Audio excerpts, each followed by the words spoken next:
Itu pendusta agama itu. Kalau bapak dusta sama saya, gampang taubatnya. Tapi kalau bapak dusta kepada pendusta agama ini, menelantarkan anak yatim, maka bapak termasuk kategori pendusta agama.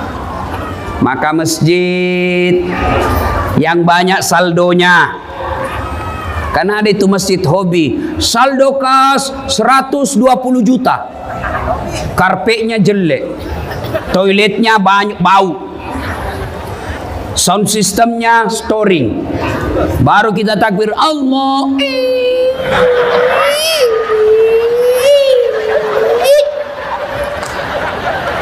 Ada juga masjid begitu, saldo kasnya 120 juta, toiletnya tidak ada airnya.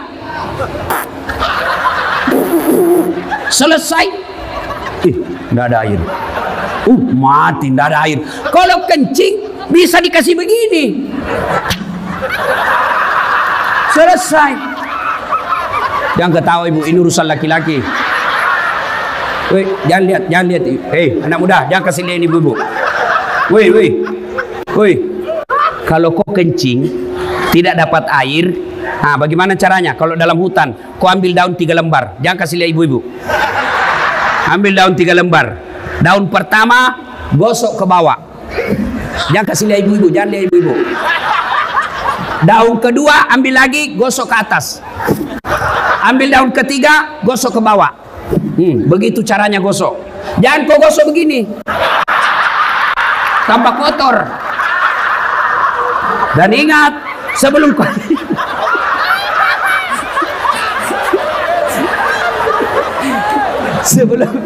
ingat itu daun, sebelum kau pakai itu daun, periksa dulu, siapa tahu ada ular. Hancur kau beleng-beleng.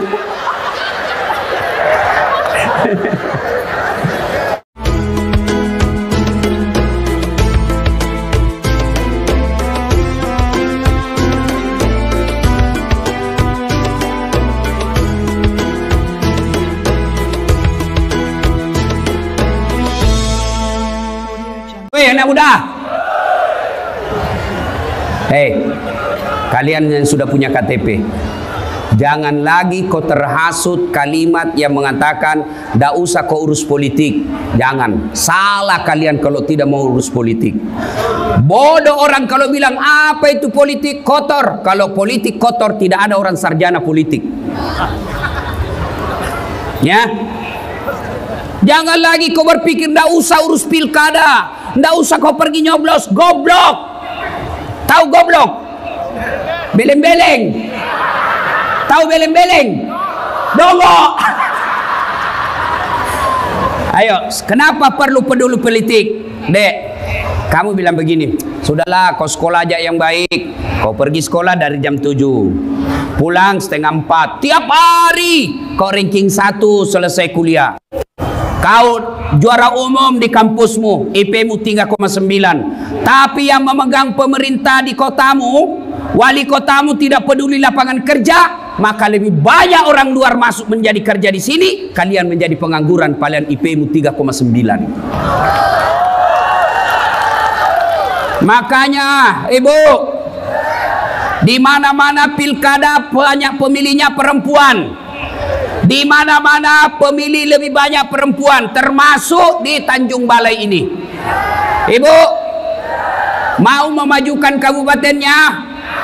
Mau anak-anaknya punya lapangan kerja? Jangan disogok ketika pilkada. Bisa Ibu? Maka orang yang dapat sogok ketika pilkada kena mati, mati kau dalam keadaan kafir. Termasuk anggota DPR yang terpilih karena nyogok.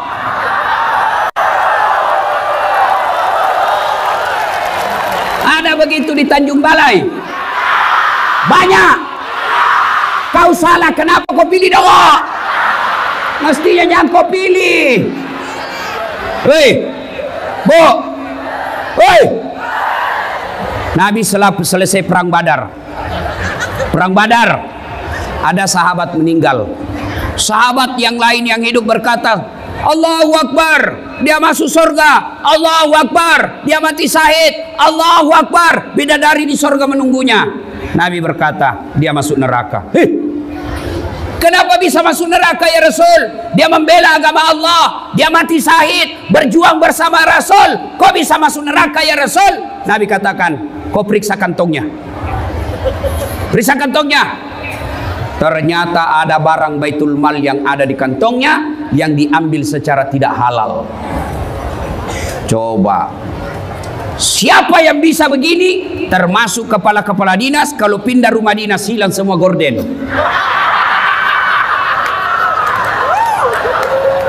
Yang ketawa orang serius ini bos. Gaspol toh? Waqala idzan, Allah kemudian berfirman, Bismillahirrahmanirrahim. Ya ayyuhalladzina amanu dukhulu fis silmi kaffatan wa la tattabi'u khutuwatis syaitan innahu lakum aduwwum mubin. Wahai orang-orang yang beriman, masuklah engkau ke dalam Islam secara sempurna, bukan Islam pencitraan, bukan Islam pilkada, bukan Islam karena politik, tapi Islamlah secara benar. Hati-hati masyarakat kita. Banyak masyarakat kita ditipu oleh penampilan pencitraan. Ketika mau pilkada, solehnya itu politisi luar biasa. Pakai songkok, pakai gamis, pakai serban, Allahu Akbar, tapi tidak pernah didapat di masjid. Bukan wali kota sini, bukan. Islamlah secara benar, dan janganlah engkau ikuti langkah-langkah setan, karena sesungguhnya setan itu musuh yang nyata bagi kalian. Ketika ibu melihat video saya mengajak tabligh akbar malam ini, ketika adik-adik sekalian melihat video saya di WhatsApp, di Instagram, mengajak datang pada deklarasi ini, setan menggoda. Jangan kau datang, lebih kau tidur, tinggal saja di rumahmu. Maka bapak ibu yang tidak datang kalah dengan setan. Tapi bapak ibu yang datang ini alhamdulillah berhasil mengalahkan setan yang di rumah. Alhamdulillah. Tapi apakah ibu bapak setelah duduk di sini, adik-adik setelah duduk di sini setan putus asa? Tidak, dia goda lagi kamu. Jangan dengar ceramah, pegang HP-mu. Maka orang-orang yang pegang HP itulah orang yang kena godaan setan.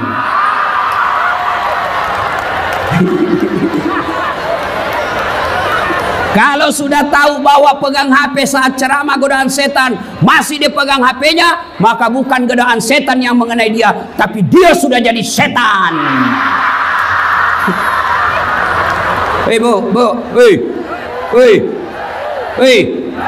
Simpan dulu HP-nya ibu.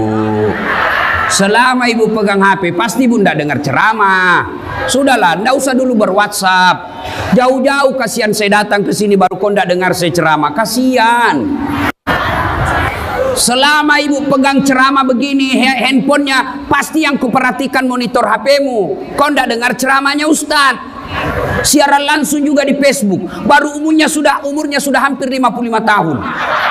Pakai siaran langsung juga Facebook. Baru cuma 2 penontonnya. Beleng-beleng. Woi bu, woi, saya pakai itu HP-mu. Ibu-ibu yang tidak mau pegang simpan HP-nya, yang pegang HP-nya selama saya ceramah, saya doakan suaminya kawin lagi. Kenapa bapak-bapaknya amin? Ibu-ibu yang pegang HP, kita doakan ya Allah kasih jodoh lagi suaminya. Satu lapangan doakan suamimu. Sebentar foto-foto ibu, sebentar. Saya di Makassar Pak Wali, saya lagi ceramah, beginilah model saya. Tiba-tiba ada ibu-ibu di belakangi saya. Barusan ada orang saya ceramah di belakangi saya. Ternyata diambil HP-nya, selfie. Rata-rata fans saya kan ibu-ibu. Ibu-ibu yang sudah muka sakaratil maut. Capek sudah ceramah lah, sudah bilang Ustaz boleh selfie, sini terpaksa kita layani deh, karena kalau tidak update status Ustaz Dasat sombong banget, terpaksa kita layani selfie.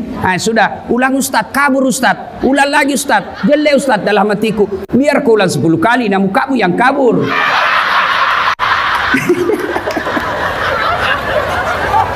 Simpan HP, simpan dulu, simpan. Mohon berkenan Bapak Ibu sekalian, jangan ada yang siaran langsung. Bisa? Boleh bantu saya? Kasihanilah saya, jangan ada siaran langsung. Saya ini Pak, doktor di bidang komunikasi. Ilmu saya, doktor saya sekolah ke luar negeri, itu khusus berbicara, belajar tentang media massa, media sosial. Makanya gelar saya itu panjang betul. Sebenarnya ini Pak Wali masih ada kurang satu. Masih ada kurang gelarku satu ini. Di depannya masih ada kurang doktor. Nah itu di belakang PhD. PhD itu doktor luar negeri, doktor DR, nah itu doktor dalam negeri. Yang PhD saya sekolah ke luar negeri, bicara soal media sosial. Saya pelajari media sosial Indonesia. Ada orang cari duit, cari nafkah dengan cara apa? Mencari-cari kesalahan ustadz ketika dia siaran langsung. Simpan dulu HP ya, boleh ya? Minta tolong, tidak ada yang siaran langsung, bisa? Oke. Wa qala idzan bismillahirrahmanirrahim. Innallaha wa malaikatahu yusalluna ala nabi. Ya ayyuhalladzina amanu sallu alaihi wa sallimu taslima. Sesungguhnya Allah dan para malaikatnya bersalawat kepada Rasulullah Muhammad sallallahu alaihi wasallam, maka wahai orang-orang yang beriman, bersalawatlah kalian kepada Rasulullah dengan sebaik-baik salawat. Maka saya mau ajak Bapak Ibu bersalawat. Mau? Bisa? Saya mau dengar mana lebih kencang suaranya ibu-ibu dengan bapak-bapak. Bisa? Ah, kita tanding mana lebih kencang. Ayo Bu. Yang merasa jenis kelamin laki-laki diam. Kita dengar dulu ibu-ibu. Ayo Bu, jangan mau kalah sama laki-laki. Ikut sama saya Bu. Salatullah ala toha. Kencang ibu, keras di belakang. Yang di belakang. Ala yasin. Alhamdulillah, sudah. Terima kasih Bu. Pak, ini bukan kencang. Ini yang disebut syahdu. Suara begini yang kasih nafsu kita laki-laki. Makanya Ibu, kalau kau ditelepon kepala dinas, jangan mendayu-dayu suaramu pegawai honor. Assalamualaikum Dek. Waalaikumsalam. Bagaimana Pak Kadis tidak nafsu? Lagi di mana Dek? Di rumah aja dong Pak. Yang kencang dong kalau ditelepon Pak Kadis. Assalamualaikum Dek. Waalaikumsalam. Lagi di mana Dek? Di rumah. Lagi ngapain? Apa kau tanya? Oh, enggak diteleponnya lagi kau besok itu. Ini telepon, waalaikumsalam. Caleda. Ada juga bugis di sini.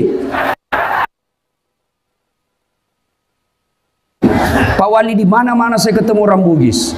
Saya pergi ceramah itu di Pulau Kijang, wih bahasa bugis orang di sana. Saya pergi diundang ceramah di Kinabalu, Keke.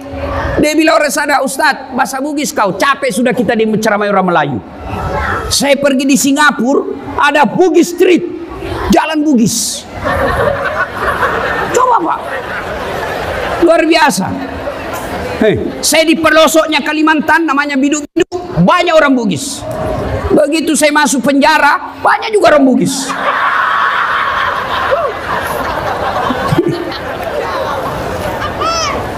Ayo, ibu-ibu diam, kita dengar bapak-bapak. Ayo anak muda, adik-adik remaja, kencangkan suaramu. Buktikan bahwa kalian cinta kepada Rasul dengan berselawat dengan semangat. Ayo ikut-ikut. Salatullah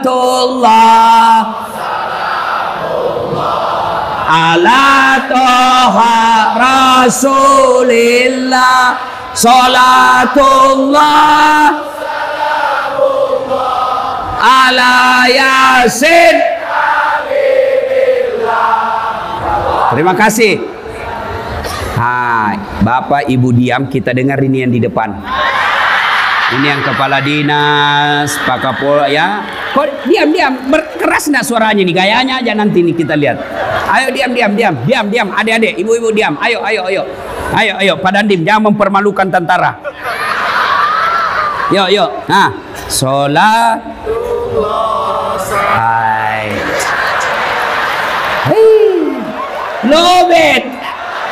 Itu mau poligami,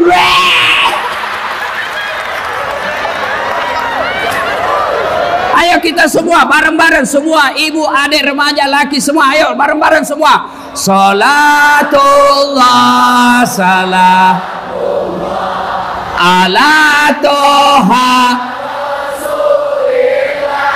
salatullah ala yasin.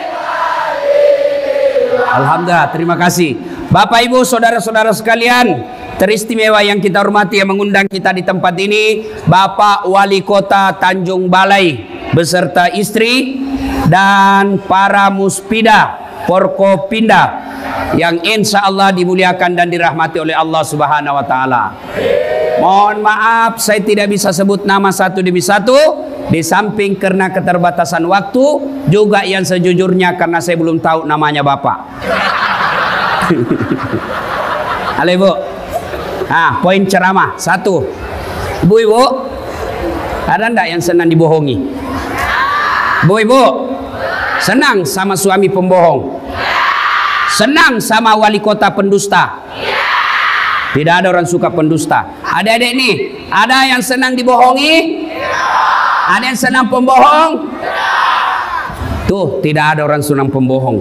Bahkan pembohong sekalipun tidak senang sama pembohong. Dia bilang, jangkau ke rumahnya tukang bohong, padahal dia juga tukang bohong. Demi Allah, manusia saja dibohongi, Anda ada orang senang. Kita bohong saja sama, misal saya bohong sama wali kota tidak senang sama saya, padahal gampang tobatnya. Saya datang wali kota, selesai kalau dia maafkan saya. Itu pun sudah tidak ada yang senang pembohong. Bagaimana pula kalau pembohongnya kepada Allah? Bagaimana pula kalau dia dicap oleh Allah pendusta agama? Apa yang dimaksud pendusta agama? Solatnya dusta, hajinya dusta, puasanya dusta, umrahnya dusta, bahkan bisa jadi sahadatnya Islamnya pun dusta. Siapa mereka? Ada dalam Al-Quran. Ada yang tahu surah apa? Kalau ada yang tahu saya kasih hadiah. Aduh, ada yang tahu? Mana tadi yang adik suci? Ada yang tahu surah apa? Kau sini saya kasih kau hadiah. Sini. Cepat.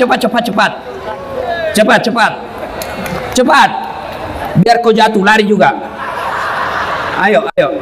Saya kasih kau hadiah, Dek. Sini. Cepat. Oi, gagah memang. Tapi sebelum Bapak jawab, ada passwordnya. Siapa namanya neneknya Ustadz Dasat? Ya tahu Ustaz. Lain kali jadi pemuda Islam, jadi orang Islam, jawab saja mau salah atau tidak urusan belakang. Jangan langsung bilang tidak tahu, itu namanya tidak kreatif. Coba kau jawab, siapa namanya neneknya Ustadz Dasat? Bilang saja Abdul Latif, belum tentu mereka juga tahu.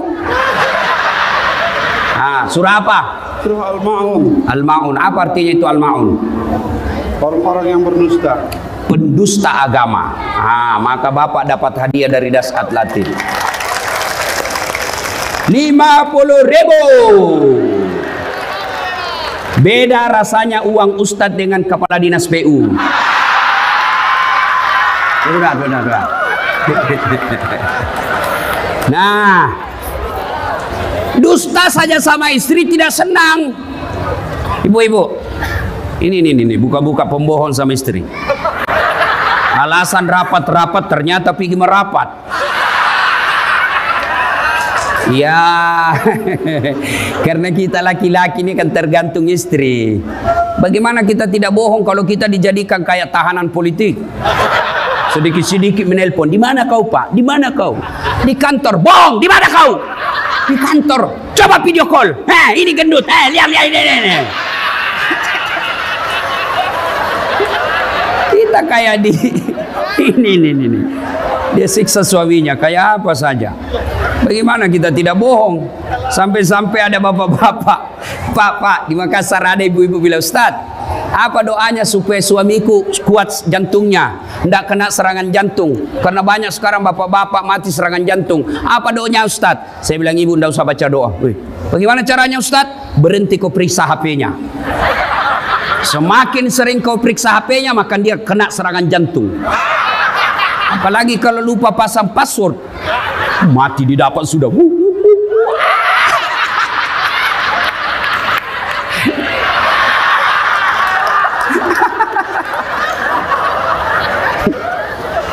Bu, tidak ada orang suka pembohong kan? Coba, sakit hati kan ibu dibohongi? Tapi ketahuilah, Allah berfirman, Bismillahirrahmanirrahim. Ara'aital ladzi yukadzibu biddin. Tahu enggak kamu pendusta agama, kata Allah. Siapa mereka? Satu, mereka yang menghardik anak yatim.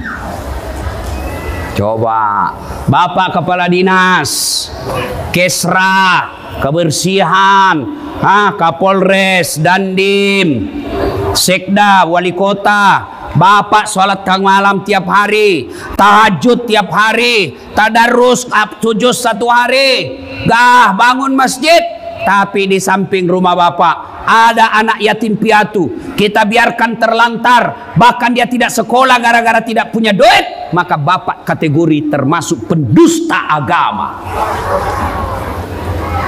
Hajimu dusta, puasamu dusta, salatmu dusta. Kenapa? Kau biarkan anak yatim piatu terlantar di samping rumahmu. Termasuk pengurus panti asuhan yang dia kaya, dia pakai mobil, dia ber-AC kamarnya, anak yatimnya dia sengsarakan. Itu pendusta agama itu. Kalau Bapak dusta sama saya, gampang taubatnya. Tapi kalau Bapak dusta kepada pendusta agama ini, menelantarkan anak yatim, maka Bapak termasuk kategori pendusta agama. Maka masjid yang banyak saldonya, karena ada itu masjid hobi, saldo kas 120 juta, karpetnya jelek, toiletnya banyak bau, sound systemnya storing, baru kita takbir Allah.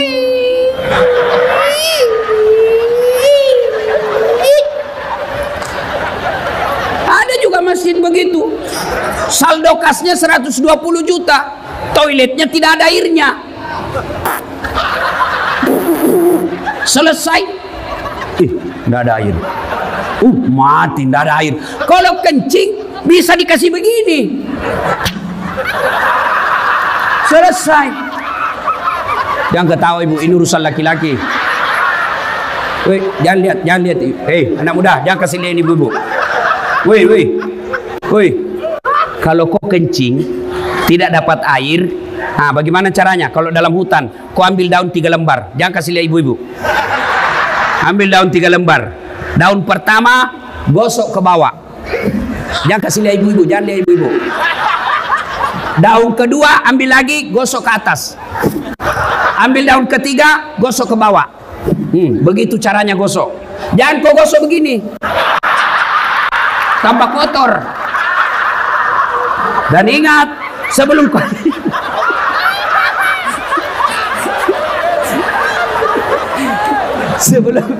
ingat itu daun, sebelum kau pakai itu daun, periksa dulu, siapa tahu ada ular. Hancur kau beleng-beleng.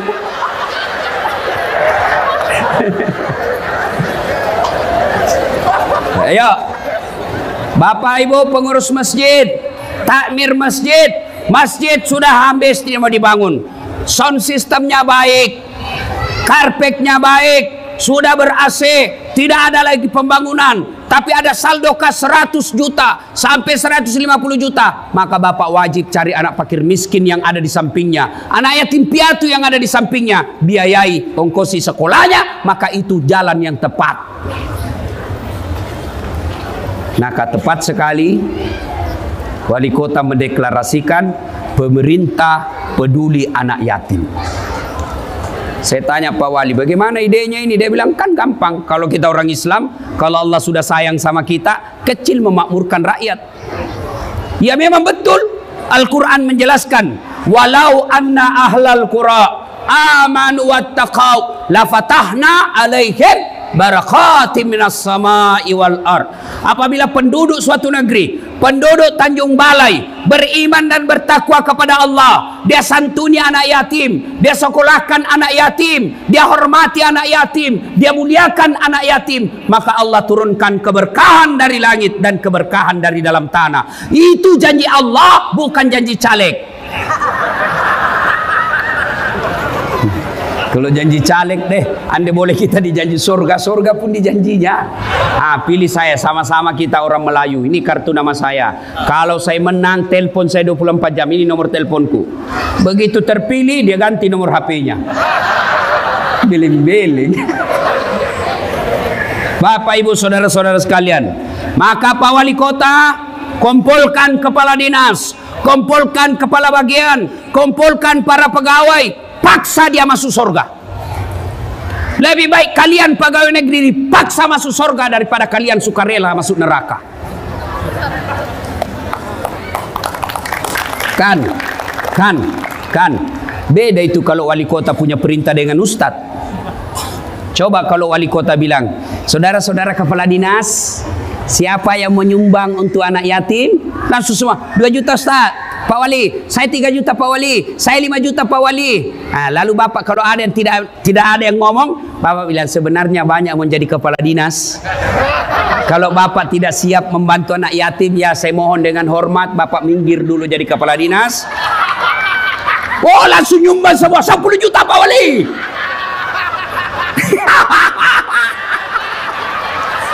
Itulah yang disebut dipaksa masuk surga daripada kau suka rela masuk neraka.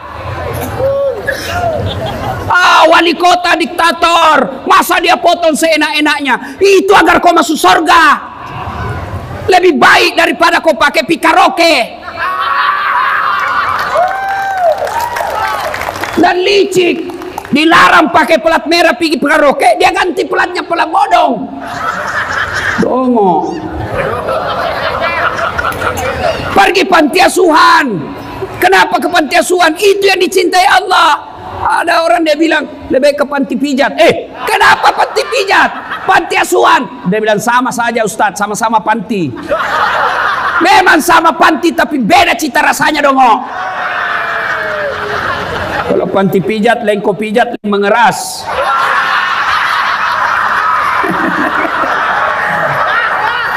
Gaspol.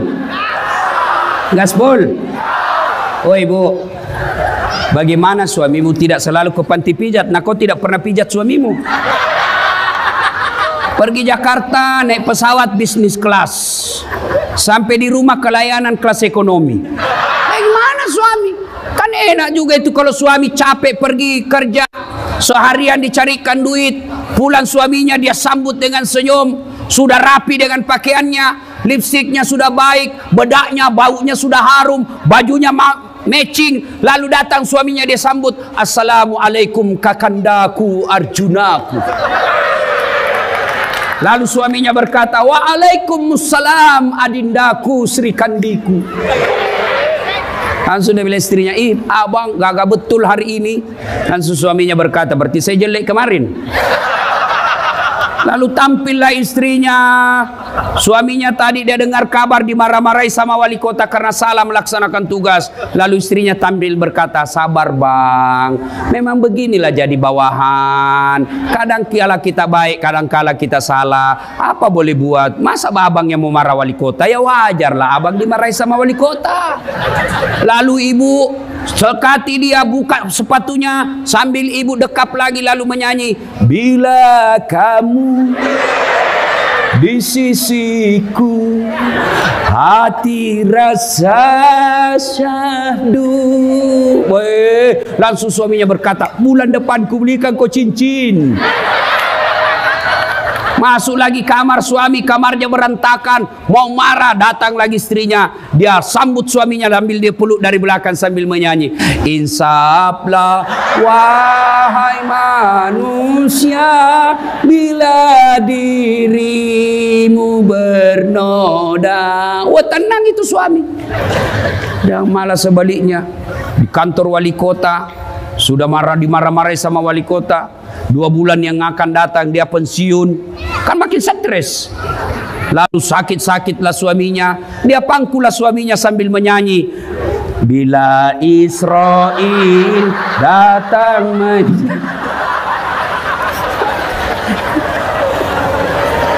Hei bu, woi, tahu salah satu amalannya Siti Khadijah. Suaminya pergi, pulang, Khadijah sudah siap di rumahnya baskom. Apa isinya baskom? Air hangat. Begitu Rasul datang, suruh Nabi duduk di kursi, lalu Khadijah siapkan baskom di telapak kaki suaminya dengan air hangat diurut-urut suaminya. Subhanallah. Pantas Khadijah sudah wafat. Khadijah tidur bersama Aisyah. Nabi tatib berkata, rasa-rasanya ada Khadijah di jalan rumah. Rasa-rasanya trompas sandalnya Khadijah masih ada di sampingku. Aisyah cemburu, ya Rasulullah, kenapa sih Khadijah terus kau ingat? Saya tidur bersamamu tapi Khadijah di otakmu. Apa sih kelebihannya Khadijah? Kau nikahi dia sudah 2 kali janda. Dia lebih tua 15 tahun. Saya masih dalam keadaan perawan, lebih muda darinya. Ya Rasul, apa kata Nabi? Kau tidak bisa membandingkan dirimu dengan Khadijah. Khadijah adalah wanita yang paling menyayangi saya. Ketika tidak ada orang percaya, Khadijah yang tampil pertama kali sayang sama saya dan percaya sama saya. Lalu Khadijah selalu urut-urut telapak kakinya. Bahkan Khadijah ketika mau tidur suaminya, dia usap-usap rambutnya suaminya, Rasulullah Muhammad SAW. Mana ada suami mau selingkuh kalau dikasih begitu sama istri? Betul Pak Pol? Coba dengar Satpol PP bilang betul. Ini Satpol PP kan Pak, PTT, pegawai tidak tetap. 5 tahun kemudian TTP, tetap tidak pegawai.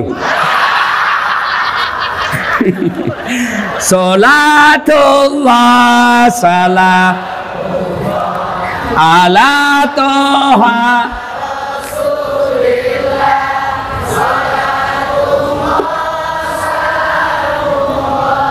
ala yasin. Nonton Bapak, sudah itu kau nonton, jangan lupa like and share.